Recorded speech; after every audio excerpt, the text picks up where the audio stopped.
Holy shit, Andy Serkis, you are a freaking wizard or chameleon or something else, because I just came out of the movie Long Shot, came home, went on IMDb to check out the cast list, saw Andy Serkis' name next to quite a sizable role, and I realized I just went through this entire film not realizing that Andy Serkis was even in it.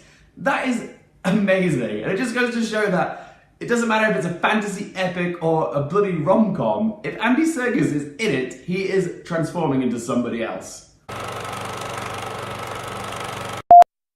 Hey up guys, so today's film that I'm reviewing is Long Shot, which is the latest film from director Jonathan Levine, whose previous films include 50-50 and Snatched. Charlize Theron stars as Charlotte Field, who is the Secretary of State of the United States, and she plans to run for president in 2020. And in order to get her polling numbers up, she hires investigative journalist Fred Flarsky, who's played by Seth Rogen, to zhoosh up her speeches, give them a little bit of character, a bit of depth, and hopefully appeal to more demographics. The two of them used to live next door to each other when they were kids, and Charlotte even used to babysit for Fred, and Fred had this girl next door crush on Charlotte, but now that they're adults and they're on this campaign trail, things start to heat up between them. But in the world of public relations and politics, a woman of Charlotte's status can't be involved with what Charlotte's campaign manager Maggie, played by Diane Raphael, calls a potato in a teal windbreaker. But the heart wants what the heart wants. This film was quite blunt in its marketing, packaging it as some sort of inverted version of Pretty Woman.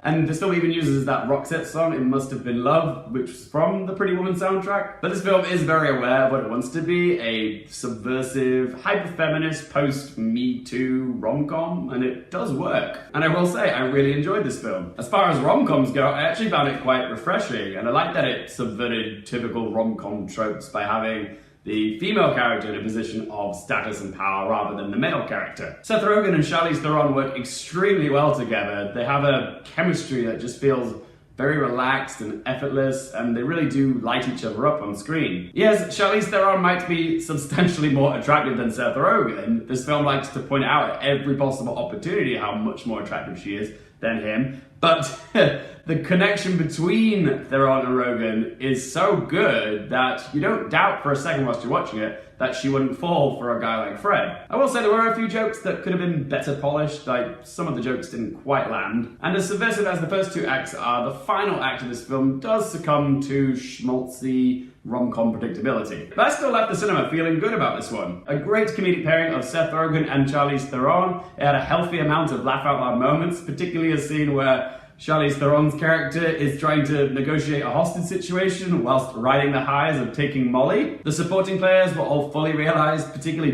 Diane Raphael and Andy Serkis' characters. It's very well paced, and it addresses some topical issues such as misogyny in American media, gender politics within politics, political corruption, and the influence of capitalism within American politics. So let's ask those three questions. Firstly, would I watch this again? Yeah, I had a really good time with Long Shot, and it's definitely worthy of a rewatch. Second question, would I recommend it for you guys? Yeah, I'd definitely say this is a good one to watch on a date night, or if you're out with friends. It's got romance for couples, it's just got a lot of laugh out loud moments for, mates to enjoy. So yeah, I'd recommend it for you guys. And third question, what score am I going to give it out of 10?